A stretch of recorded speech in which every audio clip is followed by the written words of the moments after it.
श्री गणेशाय नमः। श्री सीतारामाभ्यां नमः। श्री हनुमते नमः। श्री उमापते नमः। श्री गुरुवे नमः। सब संतन की जय जय। जय जय सीताराम। राधे श्याम।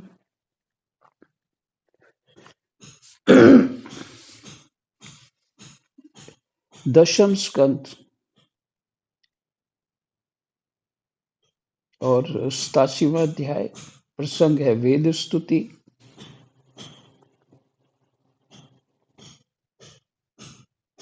और श्लोक नंबर है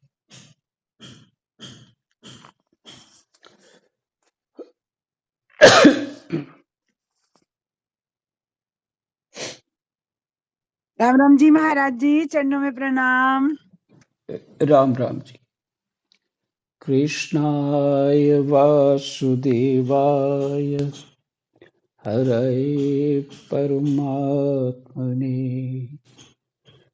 प्रणतः क्लेशनाशाय गोविन्दाय नमो नमः।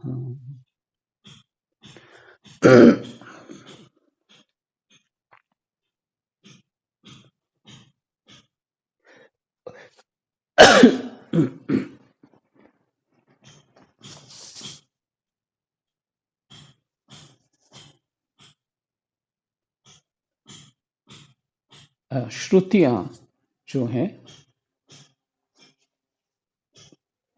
वो भगवान से प्रार्थना कर रही हैं।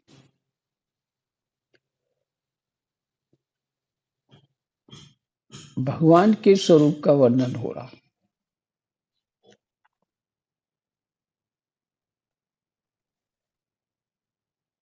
श्लोक नंबर 37 से पढ़ रहे हैं। 37वां श्लोक। भगवान, वास्तविक बात तो यह है कि यह जगत उत्पत्ति के पहले नहीं था और प्रलय के बाद नहीं रहेगा।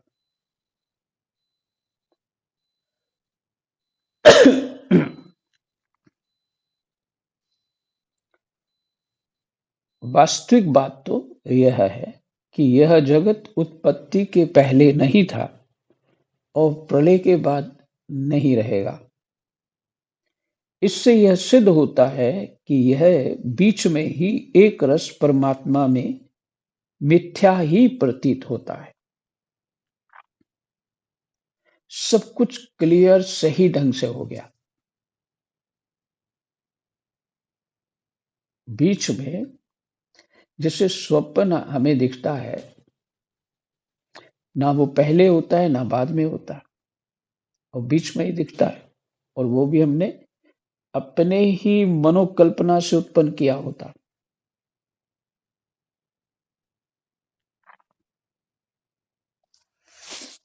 कुछ स्वप्न अलग ढंग के होते हैं। जैसे कोई किसी का संकेत मात्र होता है तो स्वप्न के रूप में हो जाता है, वो अलग चीज है। लेकिन मोस्टली स्वप्न जो है अपनी मना रूपी कल्पना है।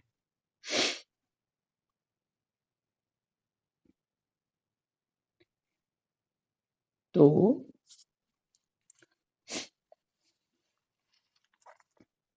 ये क्या खेल हो रहा है?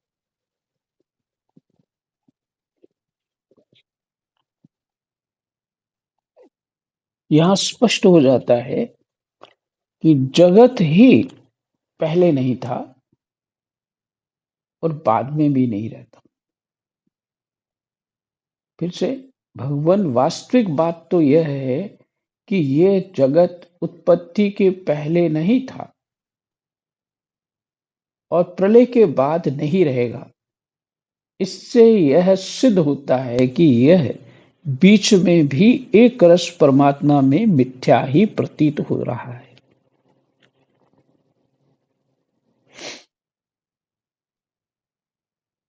अब यह है कि अगर इस श्लोक से ये वैराग्य उत्पन्न नहीं हुआ हमें इस प्रपंच से जो हमने अपने सिर के ऊपर लाद रखा है, ये करना है, वो करना है, ऐसे होना चाहिए, वैसे होना चाहिए। तो इन चीजों से वैराग्य नहीं हुआ तो फिर कैसे वैराग्य होगा? शास्त्र में बार बार यही समझाया जा रहा है कि इस बात को समझ के तुम अपने आप को इस संसार से अलग कर लो, मन ही मन कर लो, और फिर धीरे धीरे व्यवहार से अलग करो, फिर तन से भी अलग करो, बाद में होगा। और ये सहज हो जाता है। जैसे बड़ा भारी दुख आ गया, बच्चों ने ही परेशान कर दिया, तो सबसे हटने का मन हो जाता है ना, कि जो मर्जी करो, मैं तुम दुखी होके। तो वो वैराग्य कैसा है? वो सच्चा वैराग्य नहीं है। वो तो दुख नहीं हटाया, और यदि फिर सुख मिल गया तो फिर उसमें घुस जाओ। लेकिन सत्संग से, ज्ञान से जो वैराग्य होता है वो पक्का होता है।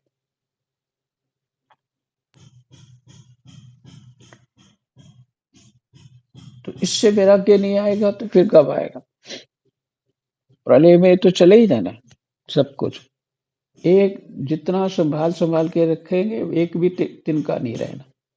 और बात तो ये छोड़ो, राम जी का राज्य और वहां क्या क्या वस्तुएं थी, कोई एक चीज दिखती है वहां?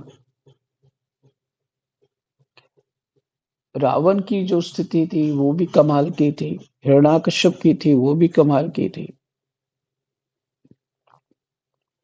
बहुत बड़ा विज्ञान उन लोगों के पास था, कुछ भी नहीं रहा। और सबसे पहला, बड़े प्रलय से पहला प्रलय है जब हमारी मृत्यु होती है। ये शरीर नष्ट हो जाता है। मृत्यु का अर्थ है ये शरीर नष्ट हो जाता है। लेकिन जो सूक्ष्म शरीर है वो नष्ट कभी नहीं होता, वो तो अमर है। इसलिए हम सदा अमर है, मरना नहीं आ रहा। अमर किस दृष्टि से हो गए हम? जो पीछे पाठ सुने, प्रकृति ने अपने आप को पुरुष मान लिया, पुरुष ने प्रकृति मान लिया। तो बुलबुले का दृष्टांत है, पानी और हवा का संयोग होने से बुलबुला हो गया। इस तरह से भ्रम से प्रकृति ने पुरुष मान लिया अपने को, और पुरुष ने प्रकृति मान लिया। क्योंकि प्रकृति तो भ्रम ही उत्पन्न करती है, माया त्रिगुणात्मक है, तो भ्रम ही उत्पन्न करती है। इसलिए हमारी जीव संज्ञा हो गई।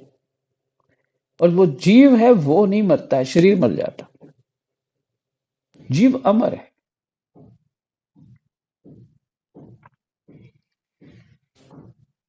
कबीर जी का दोहा पहले भी सुना है, कब मरी हैं कब मिली हैं पूरम परमानंद।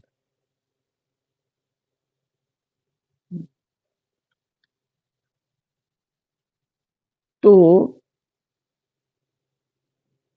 इस जो इसकी बात इसलिए बताई आपको कि एक प्रलय तो यही हो जाता है कि हमारा स्थूल शरीर चला जाता है, तो जो अधिकार हैं सब समाप्त, सिर्फ संस्कार बचे रहते हैं, वो आगे जाके भोगो, फिर लो जन्म। जैसे कि हैं बचे, भगवान जी ने पूरी सीटें खाली रखी हैं, जो भी आए आ जाओ।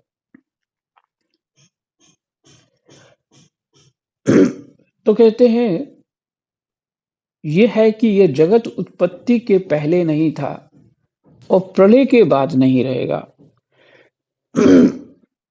इससे ये सिद्ध होता है कि यह बीच में भी एक रस परमात्मा में मिथ्या ही प्रतीत हो रहा।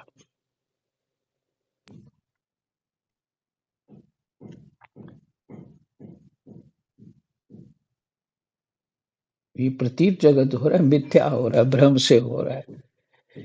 जैसे है रस्सी, और सांप दिख रही है, सांप तो है नहीं है कि देखने वाला ही, उसकी ही दृष्टि में दोष है। और सब रस्सी को सांप देख रहा है, उसकी दृष्टि में दोष है। हम उसकी बुद्धि में सांप की कल्पना हो गई है, हो सकता है ये सांप है। देखो बिल्कुल अभी वो घटा देते हैं, जो किसी टेढ़ी पड़ी है नहीं सांप है, इस तरह से उसको भ्रम भी होता है। हाँ अभी ये सांप हिला था, थोड़ा भ्रम भी हो जाता है। और फिर वो भ्रम के कारण उतना डरता भी है उससे, इतना डरता है कि सांप, उस सांप से वो इतना डरता है, चिल्लाने लगता है, रोशनी ले आओ और देखो, डंडा ले आना, उधर उधर से आना, इधर पास में इधर सांप है, इधर से नहीं आना।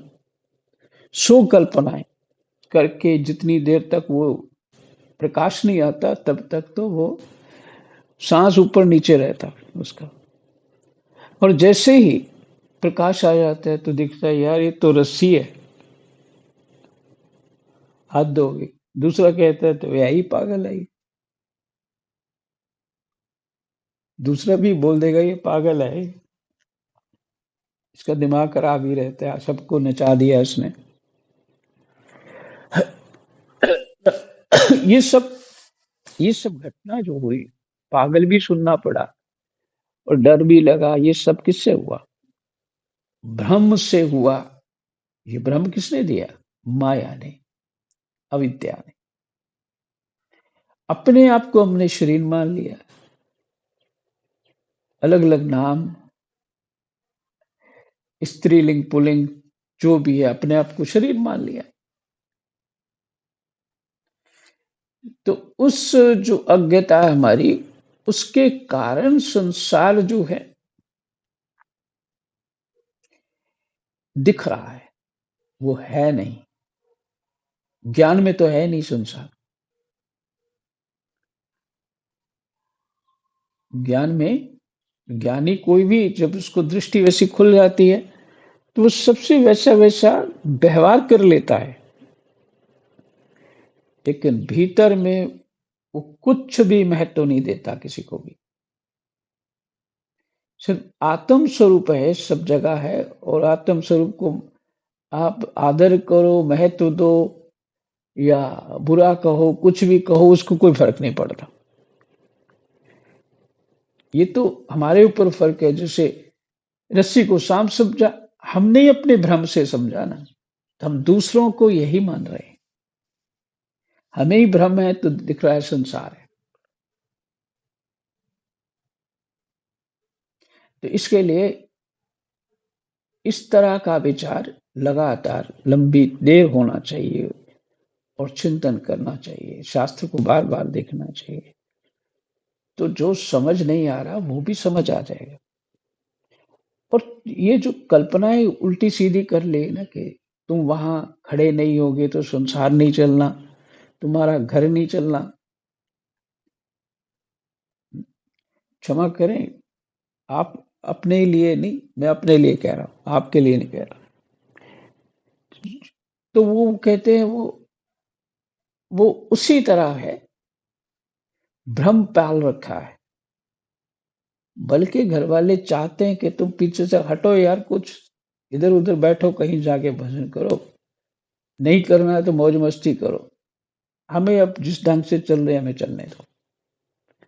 तो हमें लगता है हमने ही उठा रखा है। चाहे आश्रम की बात हो तो भी वहां यही खेला। तो आखिर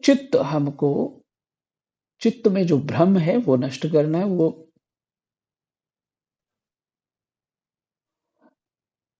भ्रम नष्ट होगा सत्संग से, शास्त्र से। जो शास्त्र कह रहा है, गुरु ही शास्त्र है। जिसको ये शास्त्र का ज्ञान है वही गुरु है ना। ऐसे मंत्र ले लेने से गुरु नहीं हो जाता कोई भी,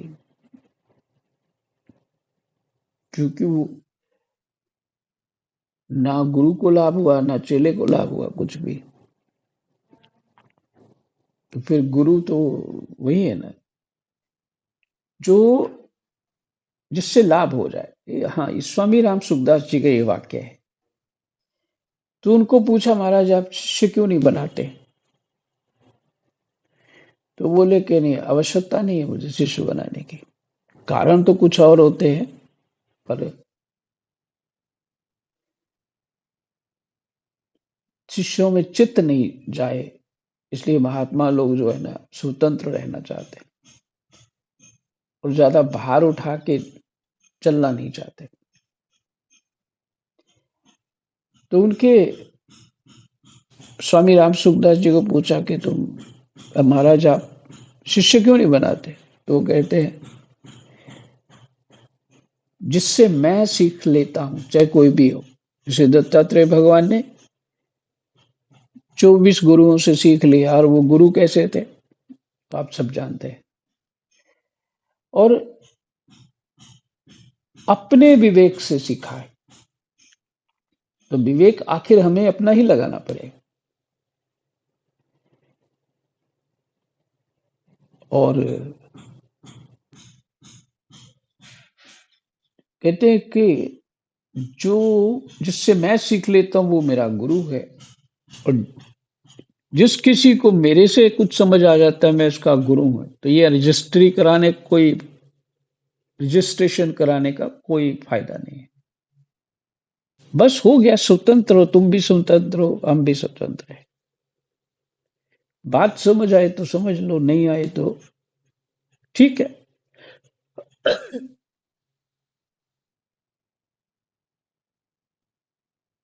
तो आखिर गुरु ने भी समझा के ये कहना कि तुम अब मेरी मेरी आज्ञा पालन मत करो। ये आज्ञा पालन तब तक था जब तक तुम्हें समझाना था। अब जो है तुम अपनी मनमर्जी करो। जब वो सिखा देते, जो चाहे मन करो, स्वतंत्र हो। क्योंकि जीव ने तो उस रास्ते पैदल अपनी टांगों से ही चलना है, तो उस रास्ते पे उसको स्वयं चलना पड़ेगा, तभी वो उस स्थान पे पहुंच पाएगा। बात लंबी हो गई। पाठ ये चल रहा है, भगवान वास्तविक बात तो यह है कि यह जगत उत्पत्ति के पहले नहीं था और प्रलय के बाद नहीं रहेगा। इससे यह सिद्ध होता है कि यह बीच में भी एक रस परमात्मा में मिथ्या ही प्रतीत हो रहा। परमात्मा में मिथ्या ही प्रतीत हो रहा। इसी से हम श्रुतियां इस जगत का वर्णन ऐसी उपमा देकर करती हैं कि जैसे मिट्टी में घड़ा और लोहे में शस्त्र और सोने में कुंडल आदि नाम मात्र है। ये तो समझ आ गया, बहुत स्पष्ट लिख दिए। मिट्टी में घड़ा है, माने मिट्टी का कोई भी चीज बना सकते हो, तो मिट्टी में ही है ना। पर मिट्टी से बनाया आपने, तो क्या है? मिट्टी है। जो बनी हुई चीज है वो भ्रम है। लोहे में शस्त्र, सोने में कुंडल आदि नाम मात्र है। कुछ बातें होती हैं, ज्यादा डिटेल नहीं कर सकते इसको, क्योंकि ये स्वतः ही बुद्धि अपना विवेक वहां लगाना है इन शब्दों के ऊपर, तभी विवेक खुलता भी है। वास्तव में मिट्टी, लोहा और सोना ही है। वैसे ही परमात्मा में वर्णित जगत नाम मात्र है, सर्वथा मिथ्या और मन की कल्पना है। इसे ना समझ मूर्ख ही सत्य मानते हैं। अब ये रहा, जो शरीर दिया वैसा हमने व्यवहार किया, बात खत्म। जिस शरीर में हो तुम वो शरीर हो ही नहीं। वो मेरे ही भ्रम से मैंने ही कल्पना की है, उस शरीर में मैं अपने आप को स्थापित किया है, तो वो तो मैं हूं नहीं। ना मैं स्त्री हूं ना पुरुष हूं। जब शरीर को मैं स्त्री हूं मैं पुरुष हूं ये मान लेता है तो फिर ये ऐसे ही जो शब्द लिखा है इससे ना समझ मूर्ख ही सत्य मानते हैं इस जगत को। बस यहीं से प्रपंच शुरू हो जाता है। दूसरा श्लोक नंबर नीचे लिखा है उसको पढ़ लेते हैं। सोना मुकुट कुंडल कंकन और किंकनी के रूप में परिणत होने पर भी इन सबको परिणत मैंने बदल दिया।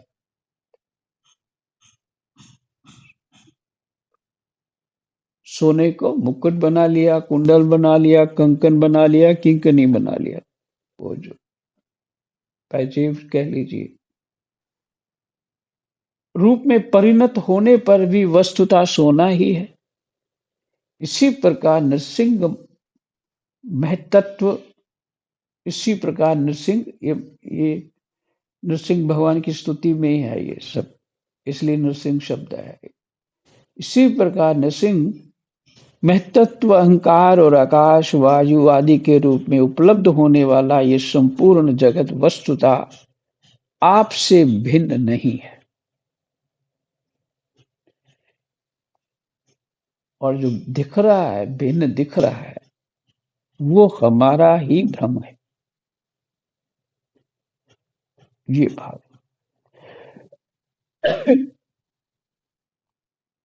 भगवान जब जीव माया से मोहित होकर अविद्या को अपना लेता, त्रिगुणात्मिका माया से मोहित होकर के अविद्या में अज्ञान को अपना लेता है, उस समय उसके स्वरूप भूत आनंदादि गुण ढक जाते हैं। स्पष्ट हो गया? स्वरूप भूत आनंदादि गुण ढक जाते हैं। हमारा जो स्वरूप है उसका गुण है आनंद आदि, मस्त राम मस्ती में आग लगे बस्ती में। उसको क्या मतलब है? क्योंकि तुमने जो प्रपंच रचा है वो झूठा ही है, असत्य ही है। तो तेरे दुख के लिए मैं, तेरा दुख ही असत्य ही है। तेरा दुख भी असत्य है ना। अगर सुख असत्य है तो दुख भी असत्य है। तो इसलिए बाबा जी भजन करें और तुझे दुख का निवारण करें, है ना। यही हुआ ना। तो वो तुम्हारे दुख का निवारण जो तुम चाहते हो वो वैसा नहीं करना चाहिए, बिल्कुल नहीं करना चाहिए, क्योंकि तुम सुख के और भोगी हो जाओगे और भ्रम में पड़ोगे। तो तुम्हारा जो वास्तविक दुख है वो है भ्रम, अज्ञान, अविद्या। तो ऋषियों ने उसको ही दूर किया है। ऋषियों ने, मैं कई बार दृष्टांत में कह चुका हूं, ऋषियों ने आप हमारे लिए वो क्या नहीं कर सकते। अगर एक विश्वामित्र एक संकल्प और मंत्र से नया स्वर्ग रचना कर सकते हैं, तो ऋषि ऐसा नहीं कर सकते कि दूध की नदियां हो जाएं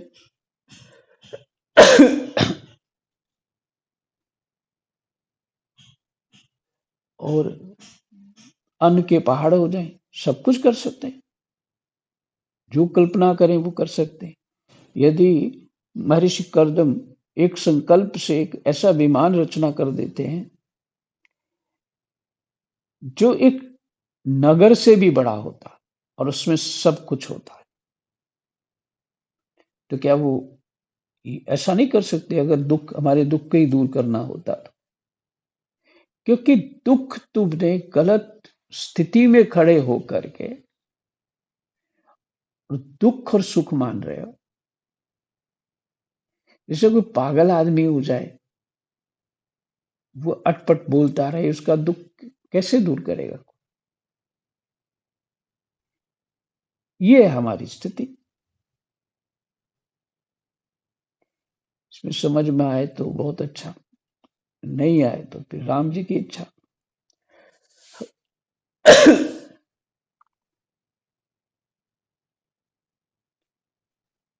तो ऋषियों ने हमें ज्ञान दिया, हमारे भ्रम को ही हटा दिया। और फिर वही समस्या है कि हम काल्पनिक दुख तो दूर करना चाहते हैं, परंतु सदा के लिए जो ब्रह्म रूपी अज्ञान रूपी दुख है उसको दूर नहीं करना चाहते। ये समस्या।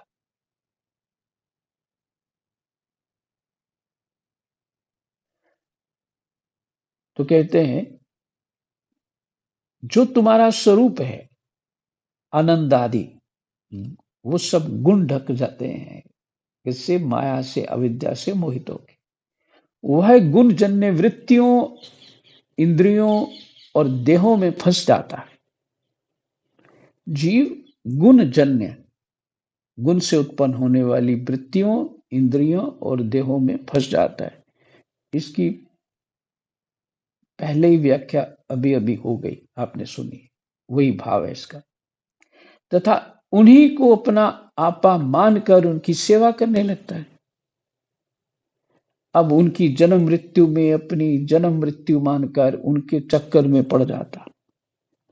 परंतु प्रभु, जैसे सांप अपने कैंचुल से कोई संबंध नहीं रखता, उसे छोड़ देता है, वैसे ही आप माया अविद्या से कोई संबंध नहीं रखते, उससे सदा सर्वदा छोड़े रहते हैं। इसी से आपके संपूर्ण ऐश्वर्य, वैसे ही आप माया अविद्या से कोई संबंध नहीं रखते। जैसे सांप अपनी कैंचुल छोड़ देता, उसी तरह कोई संबंध नहीं रखते, उससे सदा सर्वदा छोड़े रहते हैं। इसी से आपके संपूर्ण ऐश्वर्य सदा सर्वदा आपके साथ रहते हैं। अनिमादि अष्ट सिद्धियों से युक्त परमेश्वर में आपकी स्थिति है, परमेश्वर में आपकी स्थिति है। इसी से आपका ऐश्वर्य, धर्म, यश, श्री, ज्ञान और वैराग्य अपरिमित है, माने असीमित है। वह देश, काल और वस्तुओं की सीमा से आबद्ध नहीं है, क्योंकि भगवान को भ्रम होता ही नहीं। वो एक रस अपने ही स्वरूप में बने रहते हैं। इसके लिए तीसरा श्लोक दिया नीचे, उसको पुष्ट करने के लिए। वैसे तो पुष्ट हो गया, फिर भी पढ़ लेते। प्रभु, आपकी यह माया आपकी दृष्टि के आंगन में आकर नाच रही है। आपकी ये माया आपकी दृष्टि के आंगन में आकर नाच रही है और काल स्वभाव आदि के द्वारा सत्वगुणी, रजोगुणी और तमोगुणी अनेकानेक भावों का प्रदर्शन कर रही है। साथ ही यह मेरे सिर पर सवार होकर मुझ आतुर को बलपूर्वक रौंद रही है। साथ ही ये मेरे सिर पर सवार होकर मुझ आतुर को बलपूर्वक रौंद रही है। नरसिंह, मैं आपकी शरण में आया हूं, आप ही इसे रोक दीजिए। बहुत बढ़िया स्तुति है। तो भगवान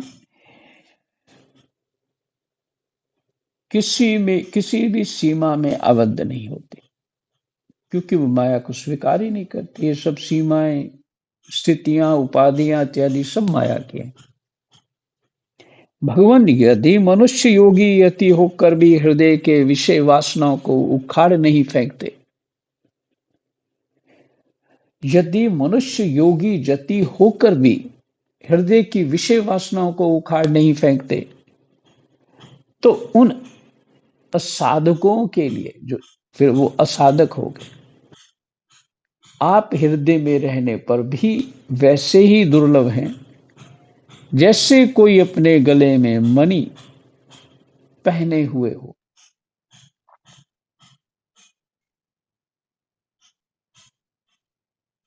जैसे कोई अपने गले में मणि पहने हुए हो, परंतु उसकी याद ना रहने पर भी उसे ढूंढता फिरे, इधर उधर ढूंढता फिरे।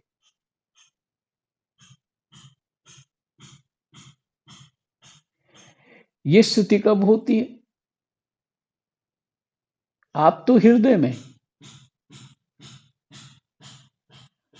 और जीव कहीं और ढूंढ रहा।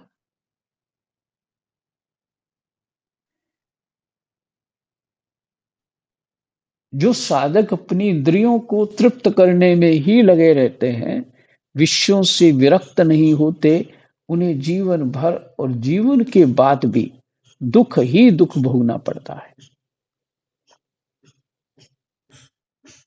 क्योंकि वे साधक नहीं, दम्भी हैं। दम्भी का अर्थ मैंने दिखाते हैं हम भजन साधन करते हैं, पर भजन साधन करते नहीं।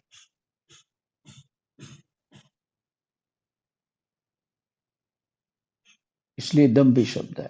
एक तो अभी उन्हें मृत्यु से छुटकारा नहीं मिला है, लोगों को रिझाने, धन कमाने आदि के कलेश उठाने पड़ रहे हैं, और दूसरे आपका स्वरूप न जानने के कारण अपने धर्म कर्म का उल्लंघन करने से परलोक में नरक आदि प्राप्त होने का भय भी बना ही रहता है।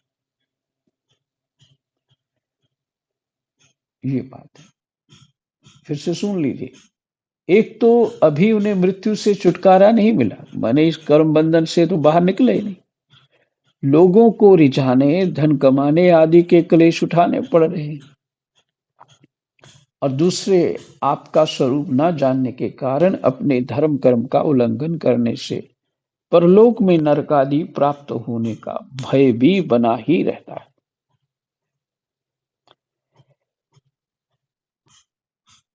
तो जब जब समझ ही नहीं आएगा तो लोक परलोक तो होगा ही, अगला जन्म होगा, यही परलोक है हमारा।